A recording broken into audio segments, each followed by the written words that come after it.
চিংড়ি আমার সবচেয়ে ভালো বন্ধু ছিল। ও গো হয় না গো তার তুলনা। আয় ফ্রেন্ড, বুকে আয় ভাই। নিঠুর বন্ধু জানা ছিল না,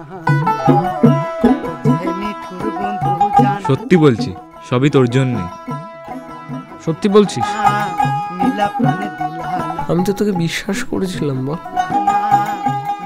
তুই একটা মেয়ের জন্য ছোটবেলার একটা বন্ধুকে ল্যাং মেরে ফেলে দিলি, যে ওই মেয়েটাকে ভালোবাসতো।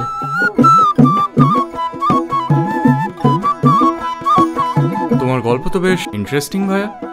কিন্তু আমি তো পাপ করেছি বসিন্দা। পাপ স্বীকার করার থেকে বড় পুণ্য আর হয় না।